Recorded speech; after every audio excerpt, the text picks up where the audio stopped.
Hello, మనం ఈ వీడియోలో సిపిగెట్ ఆన్లైన్ సర్టిఫికేట్ వెరిఫికేషన్ గురించి చూద్దాము.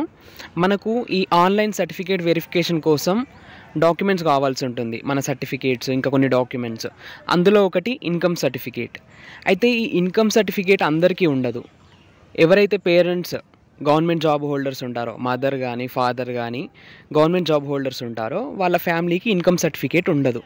కానీ సిపిగెట్ సైట్ వాళ్ళు మాత్రం ఆన్లైన్ సర్టిఫికేట్ వెరిఫికేషన్ కోసం ఇన్కమ్ సర్టిఫికేట్ మ్యాండటరీ అని పెట్టారు. మరి ఇప్పుడు వీళ్ళు ఏం అప్లోడ్ చేయాలి? వీళ్ళకి ఇన్కమ్ సర్టిఫికేట్ ఉండదు కదా అంటే దీనికి ఒక సొల్యూషన్ ఉంది. ఏంటంటే 2023లో మేము ఆన్లైన్ సర్టిఫికేట్ వెరిఫికేషన్ చేయించుకున్నప్పుడు మా ఫ్రెండ్స్ కొంతమంది వాళ్ళ పేరెంట్స్ గవర్నమెంట్ జాబ్ హోల్డర్స్ ఉండే. సో వాళ్ళు రిక్వెస్ట్ చేశారు సైట్ వాళ్ళని, మాకు ఇన్కమ్ సర్టిఫికేట్ లేదు, మేమేం అప్లోడ్ చేయాలి అని రిక్వెస్ట్ చేస్తే సైట్ వాళ్ళు చెప్పింది ఏంటంటే, మీరు ఆధార్ కార్డ్ అప్లోడ్ చేయండి, ఇన్కమ్ ప్లేస్లో మీరు ఆధార్ని స్కాన్ చేసి ఆధార్ కార్డ్ని 2 సైట్స్ అప్లోడ్ చేయండి అని చెప్పారు. అది 2023లో. మరి ఈసారి 2024లో వాళ్ళు ఏం అప్లోడ్ చేయమని చెప్తారనేది చూద్దాము. కాకపోతే మనకైతే ఇన్కమ్ సర్టిఫికేట్ లేదు అని టెన్షన్ పడాల్సిన అవసరం లేదు. దానికి ఒక సొల్యూషన్ ఉంది. ఇన్కమ్ ప్లేస్లో మనం 2023లో ఆధార్ అప్లోడ్ చేసినాం.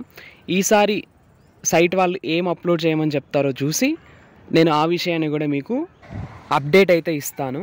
మీకు ఈ వీడియో కనుక యూస్ఫుల్ అయింది అనుకుంటే మీరు లైక్ చేయండి, సబ్స్క్రైబ్ చేసుకోండి ఫర్దర్ అప్డేట్స్ కోసము. సిపిగెట్కి సంబంధించిన ఏ అప్డేట్ అయినా మిస్ చేయకుండా వెంటనే ఈ ఛానల్లో నేను అప్లోడ్ చేస్తూ ఉంటాను. ఒకవేళ మీ ఫ్రెండ్స్ పేరెంట్స్ ఎవరైనా గవర్నమెంట్ జాబ్ హోల్డర్స్ ఉంటే వాళ్ళకి కూడా ఈ వీడియోని షేర్ చేయండి, వాళ్ళకి కూడా యూస్ఫుల్ అవుతుంది. అదన్నమాట విషయం. Thank you.